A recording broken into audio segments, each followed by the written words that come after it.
adagi mayam su tabiram gani ko aina election da inga haijan na bana te aseng bane ba du huji tholai sine ba mayam de khoi se social science arts ni mai bi dong ngauge po che kari no hai ba ma kari tholakani nu u do adugi miyam gi hul ma la e hai ba se aina vote hada ba numit su hai vote hada ba gi mamang da su hai ba ina ko ithak ipom ma la ko da mayam na bimol gai na uri di ipom du da gi sumaina mari ka mang hak tung hai ta ga ipom du di u de na mari ngam da tonga na ka tholak ko mayam hu mari tholak ko du gi mi sing ne ba ko na candidate ne gai uri ba da gi khoi gi chin tong ba la angam ma thau gai ui se asumaina bimol se marik ama chung thorak pa ni miyam gi lai ba I ho du gi saruk ne sai hana su haija gi ba du ni adu hujik akhoi gi mang da tar na lai re ba si miyam gi mandate ni kari se ai na te ba se manipur gi achumba pamba anova rajniti makhal sen na tawda ba dagi namfu sa su tawda ba wangang sangang lu da ba thaksi khasi yaw da ba manipur da tawrei ba mayam sibu yaning da ba pen da ba mayam mama le ba pu nungsi ja ba asuk kuina leirak pa chahi cha kya hingak pa lepak sibu thawai usit abda dum phuna handana hatok na handana dum thamaga chahi amagi type de tawrak pagi pen da ba nungai ta ba mayam do madugi khonjel ne khoina tar se this is the voice of those people who love their motherland and who resented very deeply the kind of things that we have gone through in the last 1 year, the kind of suffering, the kind of tragedy, and people are letting it go on for a year. I've said before this also that when communal riots or this violence happens, barely it takes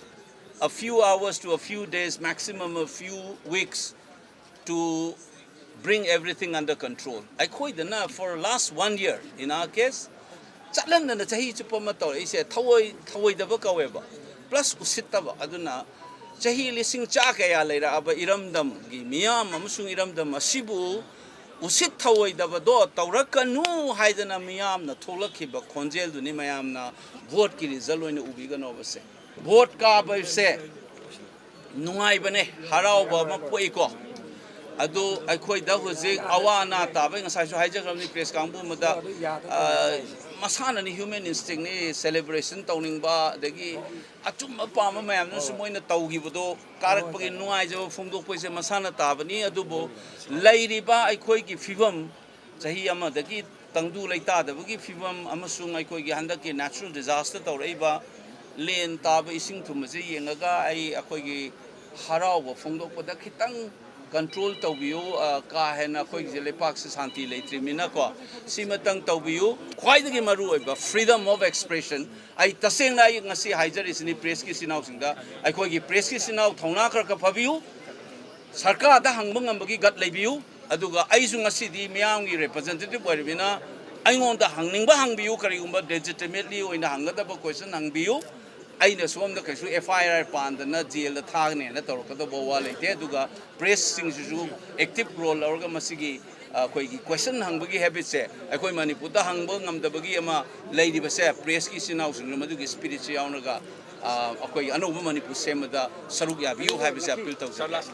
I have said already whatever is necessary for a united peaceful manipur I have